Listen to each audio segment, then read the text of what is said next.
Every one of us is tasked with bringing the world to perfection. This week's Parashah reveals a secret to help us do just that. Parashah Vaetchanan is jam-packed with highlights. We have the Ten Commandments, the Shema, parts of the Passover Seder. But when I was reviewing the Parashah earlier this week, something else jumped out at me. In chapter 7, there are 3 verses that speak to me in 2025 in a way they never have before. First, in verse 1, we read, "When Hashem your God brings you to the land that you are about to enter and possess, and he will thrust away many nations before you, 7 nations much larger than you." War with 7 nations. Does that sound familiar? In 1948, the day after the new state of Israel declared independence, 7 Arab nations attacked. And again, over these past 2 years, Israel has been fighting a war on 7 fronts. A war Israel doesn't want, but a war we must fight. The verse continues, "And Hashem, your God, will deliver them to you, and you will defeat them." Just as Israel defeated those 7 nations in ancient times, and just as the newly reconstituted state of Israel defeated the 7 Arab armies in 1948, so too will the state of Israel be victorious on all 7 fronts of this war. Second, a few lines later we read, "It is not because you are the most numerous of people that Hashem chose you. Indeed, you are the smallest of people." Going to a public school where 80% of the school is Jewish, moving in a circle of friends where 80% of your friends are Jewish, seeing social media feeds that are filled with Jewish content, it would be easy to think we're the most numerous of people. But then a week like this week happens, a year like this year, 22 months like these last 22 months, where the whole world seems to be against us. And we are reminded that no, we really are the smallest of the people. And yet it was the smallest of people who changed the world by introducing the reality of one God. And again today, despite being outnumbered 100 to 1 or more, the truth is on our side. Righteousness is on our side, and we will, if everyone does their part, eventually prevail in this information war as well.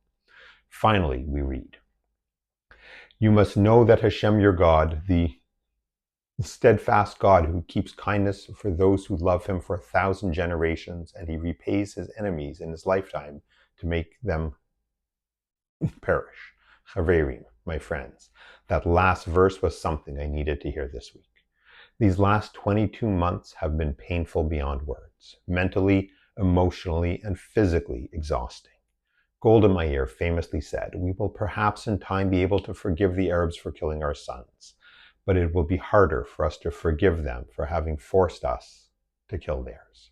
Golda was a bigger person than I want to believe that I can forgive, but every documentary about October 7th I see, every testimony I read about the utter brutality, every story of someone killed in the 22 months since, every obituary of one of our brothers and sisters, sons and daughters killed defending our people, I don't know how I can forgive that.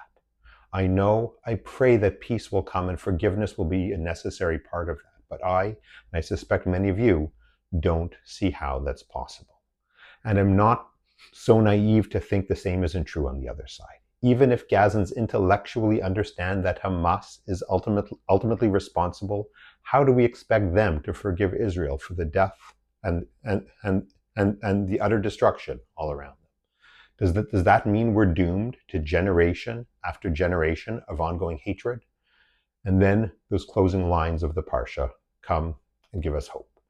"You must know that Hashem your God, the steadfast God who keeps kindness for those who love him for 1,000 generations, and he repays his enemies in his lifetime to make him perish.